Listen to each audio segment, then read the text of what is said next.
A story a day, Jalas. Keeping with the Matiba theme. Wacha wanilete maji. Nilete maji Maji, nilete maji. Maji moto? Warm. Nilete warm. Mna chocolate cappuccino. Tafadhali. Tafadhali. Oh, you say tafadhali. Yeah, umemwambia tafadhali. Nimemwambia tafadhali. No, hukusema unasema letea maji. Niletee maji. Ni tafadhali nisaidie. Naomba. Naomba. Nimekubali. Okay, sawa nimesikia to. Okay. Hey. So, keeping with the Matiba theme. Oh man, I saw your interview. This was 6 years ago. Then what is happening? You looked really young in that. 6 years ago, I was 6 years younger. No. But when did I do your interview? 6 years ago, or was it 8? It was it's almost 8 years ago. 8 years ago. So that's 2010 that I interviewed you. Can you imagine? And you look like you had just stepped out of Homa Bay fish market. So that was 6 years, Jalal. Wow. We are aging, bro. And you went straight to his home? Yes, it took a while, convincing Auntie Edith and Susan, the eldest daughter, convincing them, just saying, look, for posterity, let's do an interview. Now, I thought about that then. But anyway, our families go back many years. Okay. That's why you call her wife Auntie. Auntie Edith. Correct. Auntie Edith. Yes. Everybody's saying he leaves a widow. Edith. Where you go to Apa? Oh, Auntie Edith. How do we know she's your auntie? Hey, download it. So in Kiamba, when we're in Kiamba, they lived literally a 10-minute driving distance. 10 minutes. A place called Riara Ridge. Past Nazareth Hospital, his house there. And by the way, if you drove to his house back then, he was the first person to ever introduce orchids in this country. Orchids. Ile maua, ile inaka, beautiful, amazing flowers. Orchids. When people were growing roses en masse, he was doing orchids. He had dairy cows he had imported from Zimbabwe, producing milk back then that you would never believe. It was a beautiful, beautiful place. So here's the deal. His eldest daughter was in my oldest sister's class together, right? His eldest son, Raymond, was in my brother Freddie's class. And then Ivy, Julie, and Gitao, they were all behind us. Right? So we were very close that way. So, and Matiba was very, strict at home. The kids were involved in all aspects of home life. Whether, waende waangalie ng'ombe kama maziwa is being milked public, all that stuff. Right? So one day, my mother had gone to their place early in the morning, I don't know, for something. And then she came back home maybe around 7 o'clock. She came back, and she found us sleeping. 7 a.m., He was sleeping. As a boy.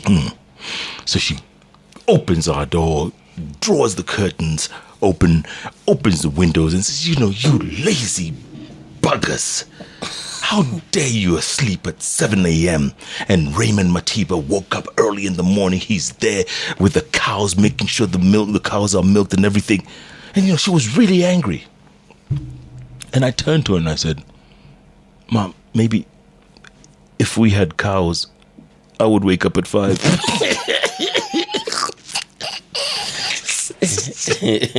Was it?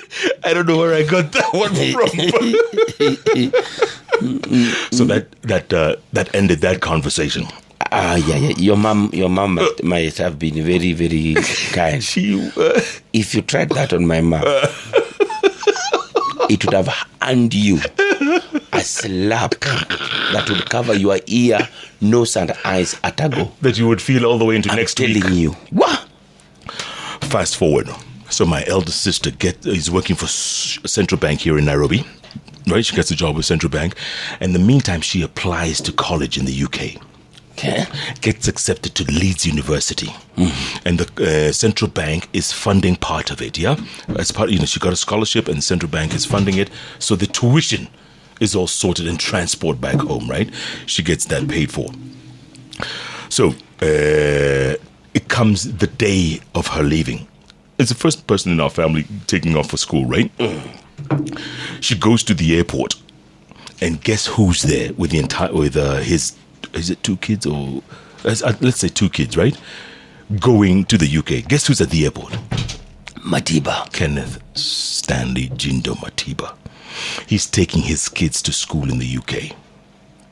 Right? Here we are, we're syndicizing our firstborn going to school. We can't afford to take her, she's going on her own. You know how, you just go on your own. Matiba sees this little kid, and now he says, look, we're going to the UK. I'm taking my kids to school. Come with us, come in with us. That first feeling when you're going through JKI, it's very intimidating. Yeah? You don't know where do you go first. Is it immigration, customs? You go upstairs. Where do the lounge, all that stuff. So they're there together, and of course they knew each other. They're all hanging out together. They're all going to the UK. At least Shiro, my older sister, has someone to hang out with. She'll be okay getting to the UK. They get into the flight. Matiba asks my sister for her boarding pass. Right? He takes her boarding pass. He gives her his. He says, you sit here with the kids in business class. I'll sit in your seat, Ukonyuma. Are we together? What? Are we together? What? You sit with my kids in business class. I will take your boarding pass. I will sit in your seat, Ukonyuma. He's not related to you. He's nobody. He's just a family friend. 8 hours later, they land past Heathrow now. Shiro's first time at Heathrow.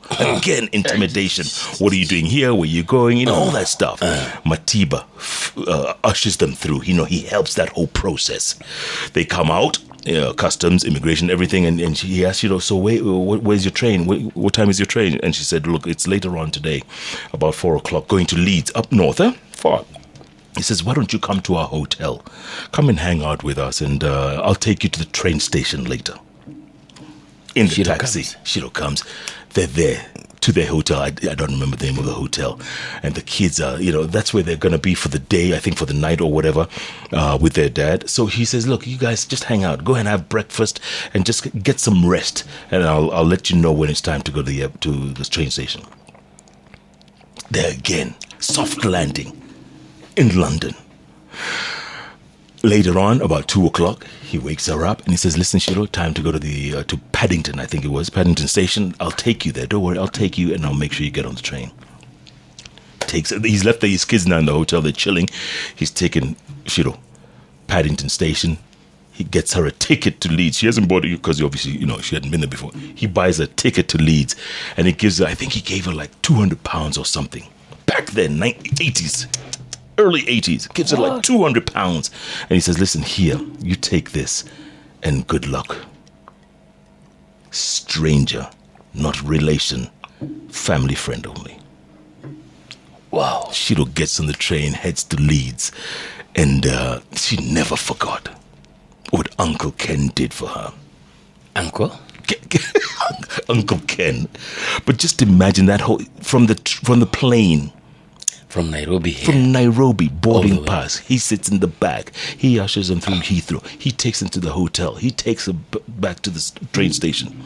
That's the kind of person he was. Those are the kinds of stories you never hear. People, don't talk about those things. But that man, I tell you, that man had a heart and a soul. It was incredible. Incredible. Wow. That's what we call a story a day. Rest in peace, Kenneth Stanley Jindo Matiba.